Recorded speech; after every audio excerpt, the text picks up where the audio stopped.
Okay, class, this is the lecture video for Chapter 9 on inflation. And the beginning of this chapter shows a picture of a unit of currency from Zimbabwe. And you can see here that this is a bill that's got a lot of zeros on the denomination. So we can see this isn't a very long time ago. I mean, it's a little while ago, 2008, but you can see that this is a $100 billion bill, okay? And so this is one of the things that happens when a country goes through a period of very, very, very high inflation, and that is that the currency loses its value, or in other words, this might be the result of having a price level which keeps escalating out of control. And that's essentially one of the things that happens when a country goes through a really, really high experience with inflation. So we're going to have a lot of vocabulary words in this chapter, and so we'll go through each of these one by one. So the definition of inflation, again, it's a continued and sustained rise in the average level of prices in the entire economy. And so when we say in the entire economy, we're talking about the prices of the majority or all of the goods and services that trade in the markets of the economy. So we're not talking about individual prices here. It's an average of all of them, and we're keeping track of that average. All right.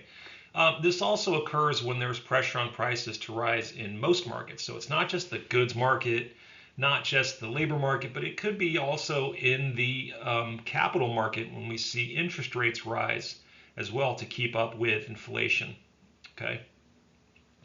The way we're going to start by thinking about this average is this definition here that talks about a basket of goods and services. So we're going to look at a basket of goods and services.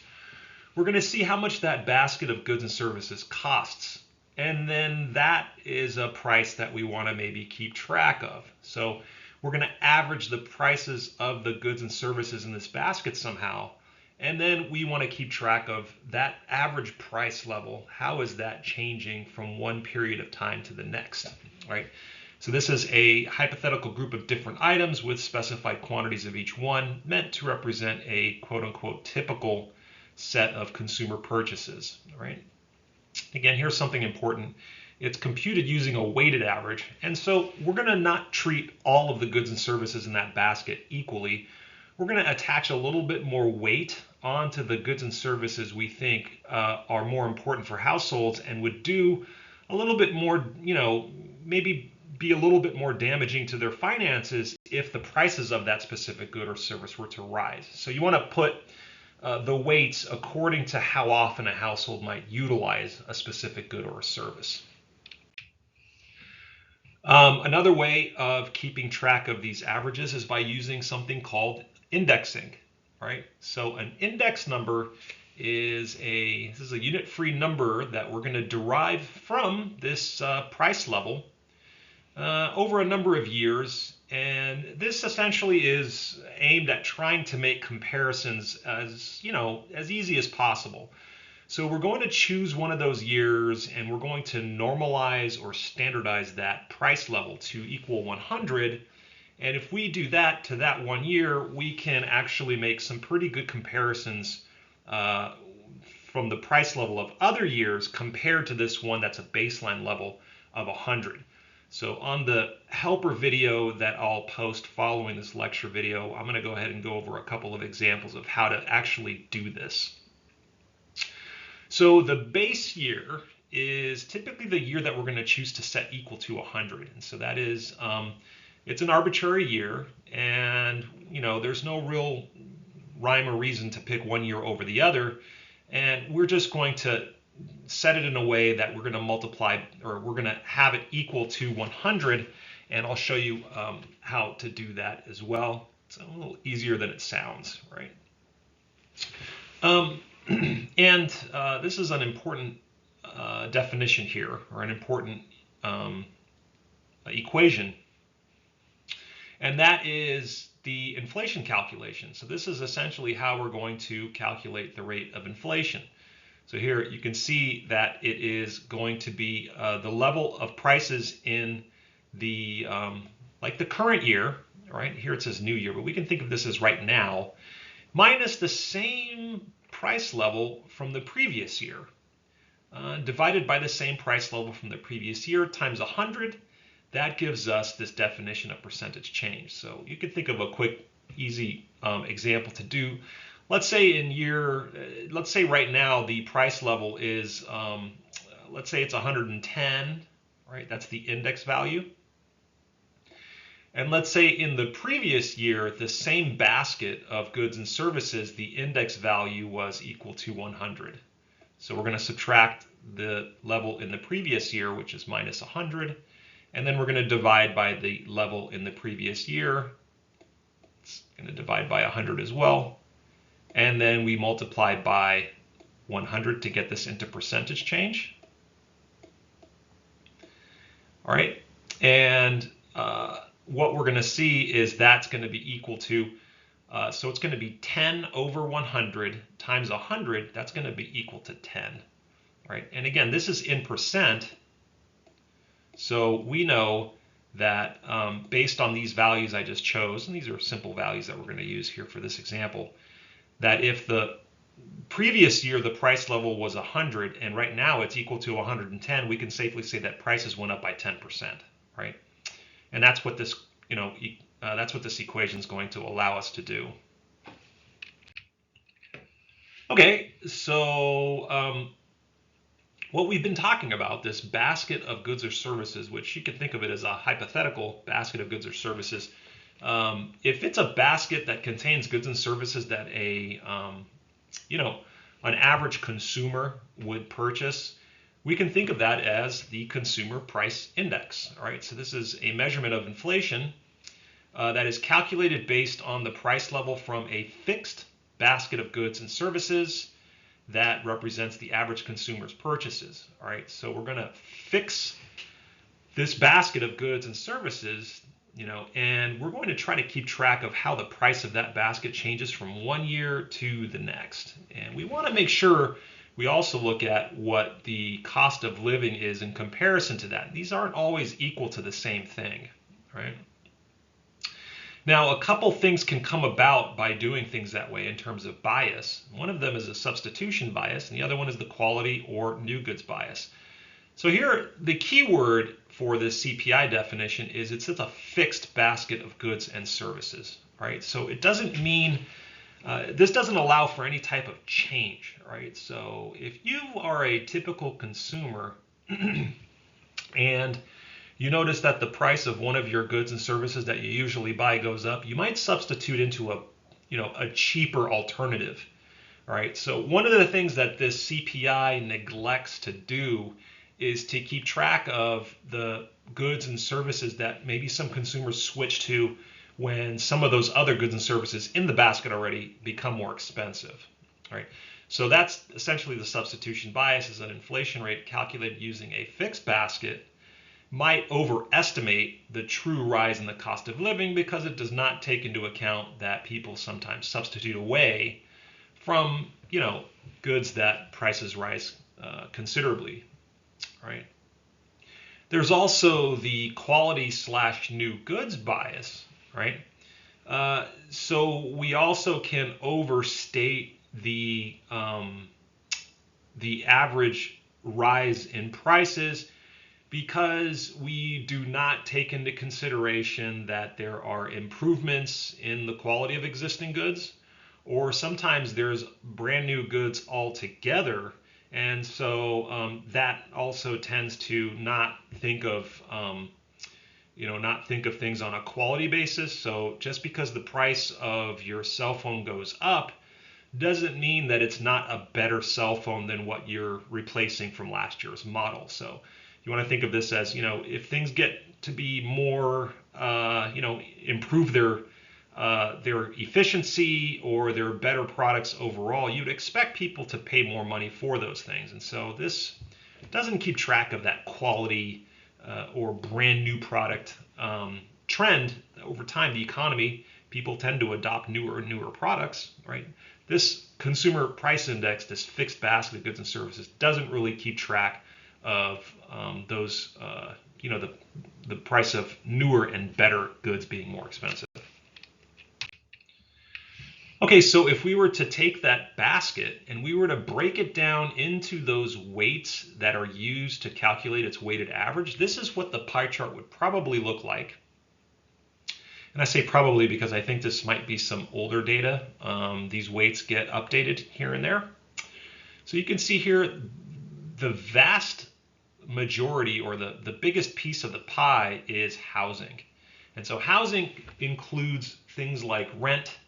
It also includes the price of new houses. Anything to deal with housing is actually kept track of. So if the value of real estate and housing rises over time, it is going to be reflected in the CPI, as it should, because a typical consumer, shelter is a pretty important component, right? And the second biggest component is split between food and beverages and transportation, right? So you can see here automatically we're kind of attaching those weights in according to importance, right? So shelter is a very, very important component. We're going to add a bit of weight to that component there. Food is also extremely important for obvious reasons. We need our sustenance, and so that is 15%, as is transportation, which includes things like, gasoline for the car. It includes things like the price of public transportation. Anything to do with transportation, that is included in this, and it's multiplied by 15%. And then you can see medical care, 9%. And then we've got education and communication at 7%, so the price of your college education, etc. Recreation, 6%. This would be things like going to the movies, And then we've got apparel, the clothing, only 3%. So as much time as we take to get ready in the morning, pick the right outfit, the price of that outfit is only given a 3% weight when it comes to averaging the inflation rate. And then we've got this umbrella term of other goods and services also at 3%. All right. We can look at the CPI, this basket, and we could take out the more volatile components of that basket, and that includes energy and food. And so those are important components, right? We need food, and we also need to keep track of how much it costs to heat our house in the wintertime, especially here on the East Coast.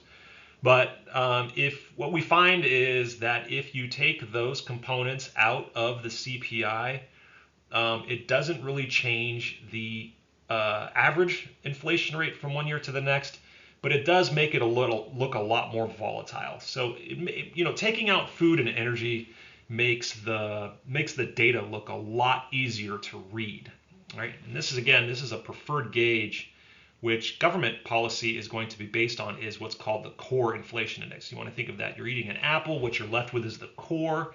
It's like the CPI. When we take out food and energy, what we're left with is that core, all right? Okay, so we talked about the biases earlier on, the quality/new goods bias and the substitution bias. So there are some ways that we can get around those biases to try to get a better picture of exactly what inflation is doing. So one of those is to update that basket a little bit more frequently. So it's not a cheap thing to do, because as you can imagine, there's a lot of goods and services that go into that basket. Excuse me. And so to try to do that average over and over again, like let's say try to do it every month, it would be a pretty big undertaking. So you always want to ask yourself what the cost of doing something is versus what the benefit of doing it is, and weigh the costs and benefits. All right, so the idea here is, maybe we can do a lot of work and recalculate this CPI every month, but exactly what's the benefit of doing that? Is that telling us anything we didn't know before? So we might find that we might want to update it maybe every 3 months, all right? So depending on how consumers are behaving when it comes to substitution. But one thing we can do is we can, try to do that calculation more frequently and get a better sense of, what's being used in the basket and what people are substituting away from. So we can see that that the if we get a CPI without doing this this recalculation more frequently, we can see that there's an overestimate of the CPI by about 0.5% per year. Might not sound like a lot, but with an average or a historical average of the inflation rate around 2%, you can see that this is about a 25% overall overstatement, because 0.5% is 25% of 2%. So it's a small piece, but it's not a small proportion. All right. So it is something that might be worth looking into. Again, is that 0.5% of more accuracy worth the extra labor or the extra pain of trying to recalculate this CPI average more frequently? A couple of other price indices that are, again, these are weighted averages of prices to get an index out of them. One is called the PPI, or the Producer Price Index. So this is a basket of inputs and supplies that producers use to make goods and services. So it's like, it's like the producer analog of the CPI. So the CPI is what the consumers buy. The Producer Price Index are all the intermediate products and the inputs that go into what producers make as a final good. And so the theory there is that if the price of supplies and inputs goes up, producers tend to raise their prices. And so this might actually have an impact on what ends up happening to the CPI, because if you're in the business of putting together a birthday cake and the price of milk goes up, you might have to raise the prices of your birthday cake. That's kind of at least that's the theory underlying that index there. We've got the International Price Index. This is an index that's based on the prices of merchandise that are either exported or imported. And so this looks at, prices that are internationally known, right? And so that is, we're going to look at what is exported from our country. We take the weighted average of those. Or we want to look at the imports. We can separately look at what is imported into this country and take the weighted average of that and get a sense for what's happening with our internationally traded products as far as their prices go. We've got the Employment Cost Index. So this is important for people who run businesses, because what they might look at is what the weighted average of the different types of labor are out there. So we want to look at what a handyman costs versus what a delivery person costs versus a postal worker, police officer, a doctor, and we weigh those labor costs a certain way. And again, you want to look at perhaps the number of employees in each one of those employment categories. And so, if you've got a lot of employees in a specific type of work, you might want to add a little bit more weight to that work when you calculate the average of the wages from that sector. So this is just a measure of inflation, or an index that's based on the wages paid in the labor market overall. And then we got this last index. It's called the GDP deflator. And so this includes everything that is part of GDP. So again, when we looked at the CPI, the Consumer Price Index, that only took into consideration what a typical consumer would buy. So it didn't include things like, aircraft carriers or the salaries of nurses, because households don't usually buy the salaries of nurses, or they don't usually buy aircraft carriers. So the GDP deflator, however, that takes into consideration the prices of every single component that is produced. All right. So this is a measure of inflation based on the prices of all the GDP components. Again, this includes consumption, but it also includes investment, government, and exports minus imports. So this is a very, very broad measure of prices. All right. A little bit of history here. So in the U.S., we've had some serious inflation. We've had some after World War I. We've also had some inflation after World War II, and we had some inflation during the 1970s. And more recently, we saw some inflation happen following the COVID pandemic. All right, that would be around circa 2021. Inflation crept up pretty high. All right, people are still talking about it. Deflation is the opposite case. So deflation is when there is a negative inflation, or when prices on average are falling, right? So we've had a couple of periods of deflation.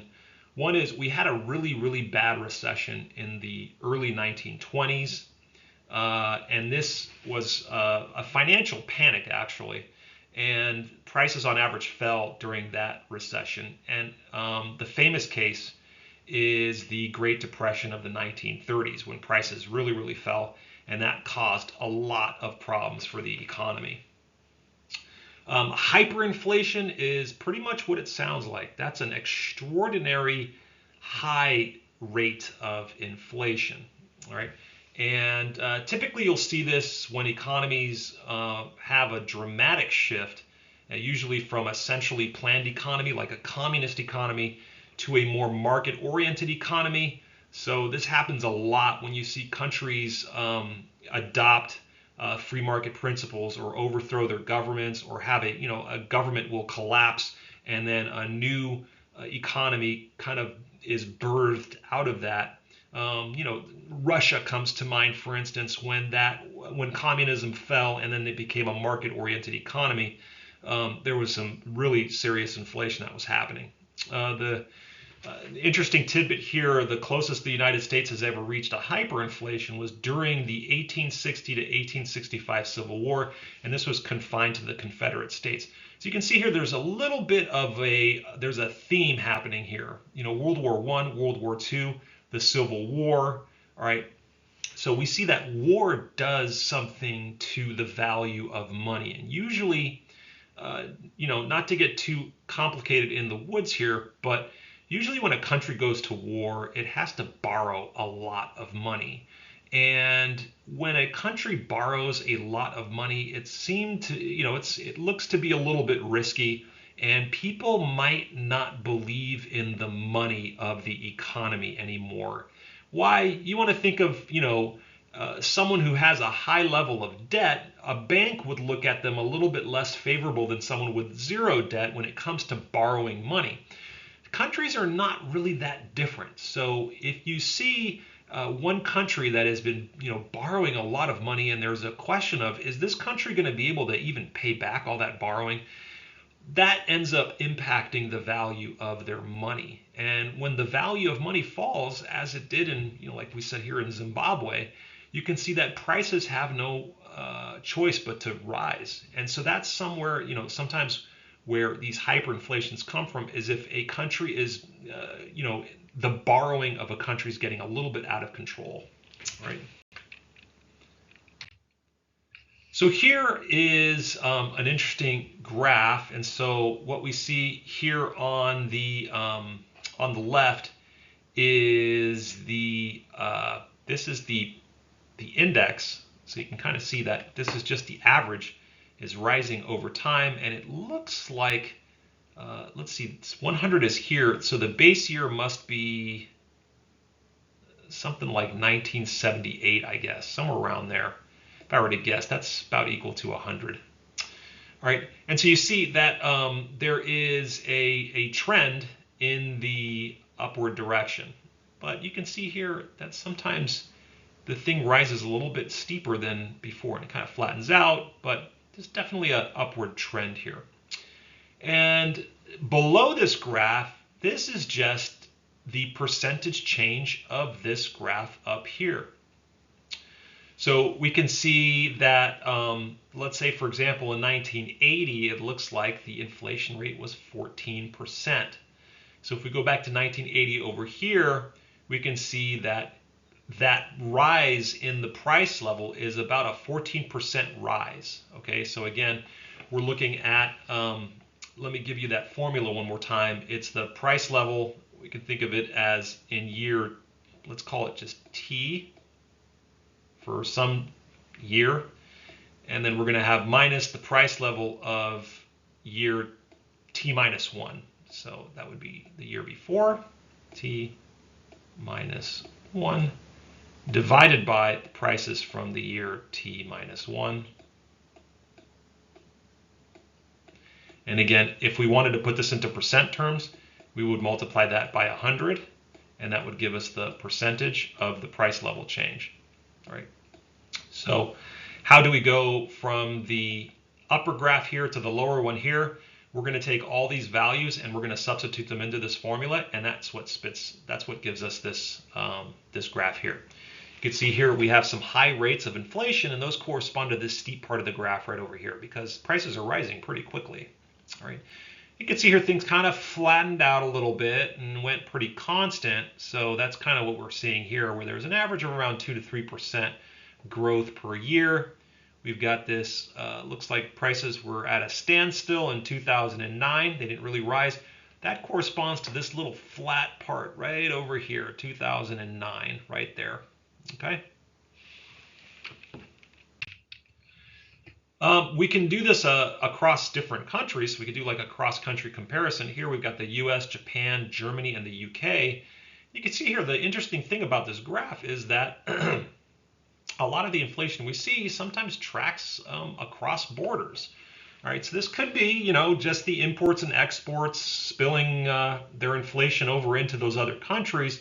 Or it could be something like if the price of oil goes up globally, that could impact the cost that producers face when they're making their products. And so if the costs go up, the price of the products has to go up as well. And so that might be what's being tracked here, because you can see here, this is Japan, this is the United Kingdom, and we've got the US. All of them experienced, you know, inflation almost at like the same time. These peaks and these ups and downs, they happen concurrently.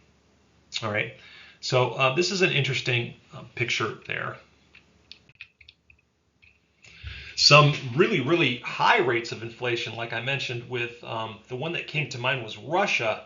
And you can see here that there's a couple of crises that have occurred that resulted in really high rates of inflation. This is upwards of like 90%.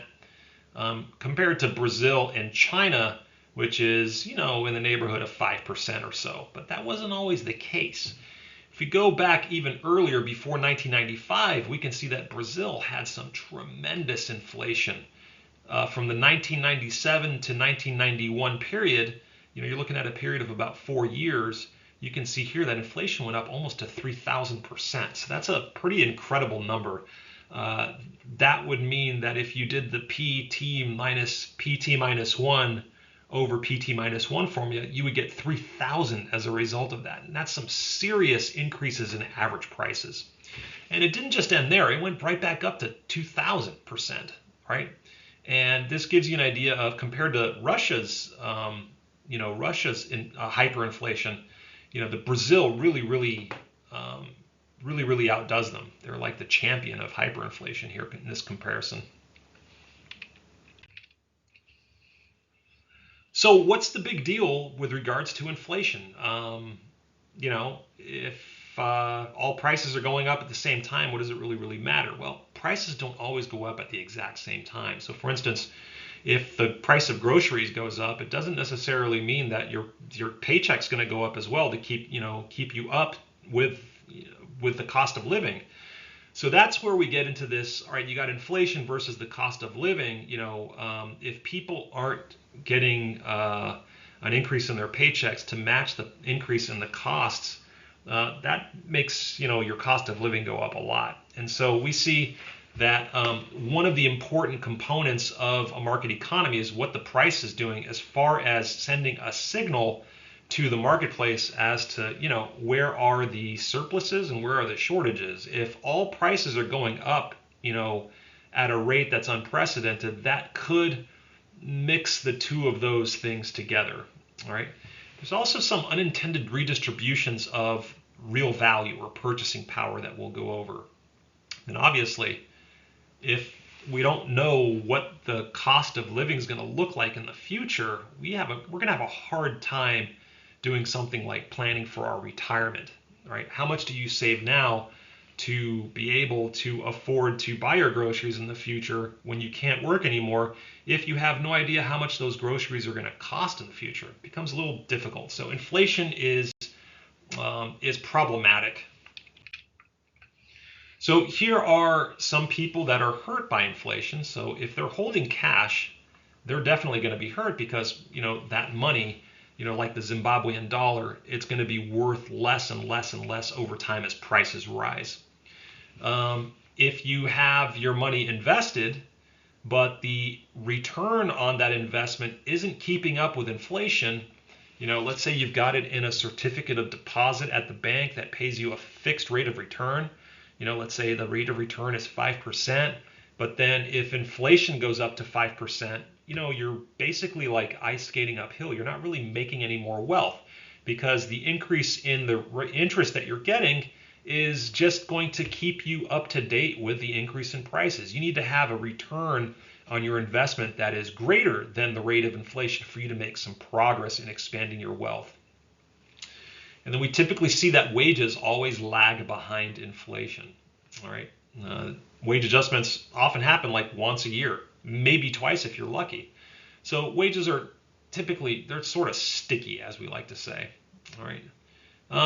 Let's say you're retired and you're receiving a defined pension.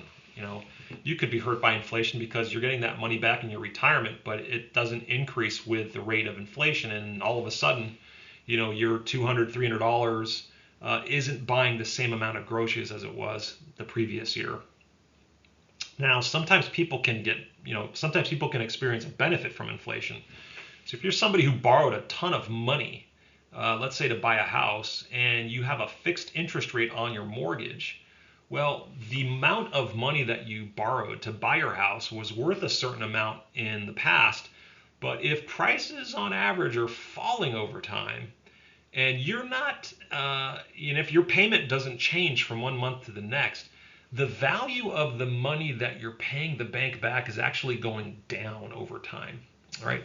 So here is a borrower paying a fixed interest rate can end up actually better off because they are repaying their loans in money that is worth less than what was originally expected or what was originally borrowed. Here's an example of a fixed payment. We like to think of it as a fixed payment in terms of its real value. And so this is the minimum wage, right? So the minimum wage rises from one year to the next, so that we try and keep everyone being able to buy the same real value from one year to the next, right? You can see here back in the 1960s and 1970s, it was around $8 an hour in terms of real dollars. But then over time, it's gone down. In other words, now it's around $6 an hour in terms of real money. So while the minimum wage has been increased, year on year or every 5 years or so in order to keep up with inflation, it hasn't been increased enough to outweigh the impact that inflation has had on the real value of what you're actually getting if you're earning minimum wage. But you can see there's always this kind of it's like a sawtooth pattern. So this is when when the minimum wage is increased, right? It goes up in real value, but over time, as prices go up, it starts to get eroded until it's raised up again when it's passed by, like a government law will pass an increase in minimum wage, and then over time it gets chewed up again and then goes up again. So you get this kind of like it's a sawtooth pattern that is where, minimum wage is increased here, but then inflation eats away at that minimum wage over time, and you can see the real value of it goes back down. So that's an interesting picture as well. We mentioned blurred price signals. So as it says here, prices are the messengers in a market economy. Don't shoot the messenger, right? So messengers, that's a funny picture in my head. But prices do convey, like I said, if you see prices going up or they're going down, is it the fact that there is a shortage of something which is driving the price up, or is it a surplus of something which is driving the price down, or is it more inflation versus deflation, right? So having inflation that's out of control or having deflation that's out of control, it actually makes it hard to decipher if there is a shortage of something or a surplus of something, right? again, I like this here. Your textbook says it's something like it's like static on the radio or like static on a cell phone line. All right. Um, so again, if you're a business and you're in the midst of high rates of inflation or volatile inflation and or volatile deflation, it becomes very hard for you to plan investment. All right, that's kind of what this next slide is talking about. So here, businesses are spending more time trying to research and find ways of profiting from inflation or deflation when they should be taking that time and spending it on productivity, innovation, or providing quality in their services. So these are the things that we want our businesses to be doing. We don't want them wasting time on figuring out, all right, does it make sense to do this investment because I don't know if it's going to pay off enough because of inflation. So that actually messes things up for businesses. But like we mentioned, if you're somebody who's planning for retirement, and you don't know what the future value of those dollars is going to be because inflation is crazy, right? It makes it harder for you to plan. Right? Am I saving up enough money so that I don't have to like get a part-time job greeting someone at like Target or Walmart? Or, am I saving up too much money? And now I've got all this money as an old person and I could have spent it, having a better time when I was a younger person. All right. So this is, inflation makes this long-term planning a lot more difficult. All right. And here, a really interesting picture where we see, I'll draw a line here and it's somewhere around right there, all right? Whereas before this period here, the 1980s, you can see that inflation and labor productivity, so remember what labor productivity is output per hour or output per worker. You can see here that they went in opposite directions, all right? So if inflation went up, labor productivity went down. And now we see that things kind of, they went, they're sort of flipped in a way, right? Where now things went in the other direction here. So you can see here that over the last several decades in the US, there's been times when rising inflation rates have been closely followed by lower productivity rates.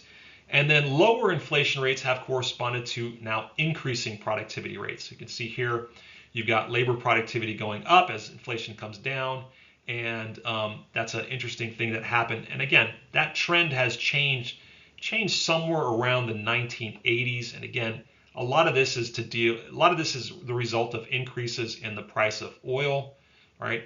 Oil is the price of energy, or oil corresponds to energy. And when the cost of energy goes up, it makes it a lot harder for businesses to remain productive. And so you see a decrease in labor productivity. Whereas when oil prices stabilize themselves, we see a little bit less volatility in that relationship. But here, pretty big swings, especially around those oil shocks, 1970s and 80s. And that quelled a lot more after when the price of oil subsided, or I should say stabilized. There are some limits to indexing. So again, if you index a price, a wage, or an interest rate, it means that it is adjusted automatically for inflation, sort of like that minimum wage that we talked about. There are some indexing arrangements in private markets. So some workers will agree to what's called COLAs, or cost of living adjustments. That typically means, every year that you meet with your employer, usually they'll bump up your pay. Even if you're, just an average employee, you're not, getting more money because you're way more productive. But if you're just an average employee doing exactly what's expected of you, they'll still give you an increase in your wage just so that you can keep up with inflation in your, with your paycheck. We also have financial instruments. A lot of banks have started doing this, and they're called adjustable rate mortgages.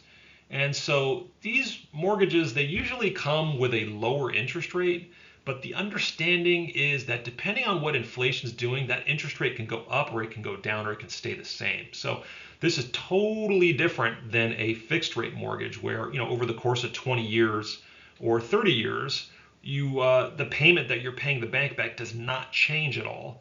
An adjustable rate mortgage will say, well, the bank will go, I'll give you a smaller interest rate up front, but you have to know and you have to understand that that payment's not going to be fixed for 20 years or 30 years. It could go up Usually they change once every 6 months or once every year, depending on the agreement between you and the bank. Right? And it's not just the private markets that do this. Government programs also do this, and the most famous one is the Social Security. So each year, or every other year, sometimes Social Security benefits will increase, and these are also called, they're referred to as COLAs. So if we index Social Security, we're trying to make it easier for our senior citizens who are no longer working to be able to afford the same groceries that they were able to afford the previous year by increasing the Social Security benefits that they receive. All right.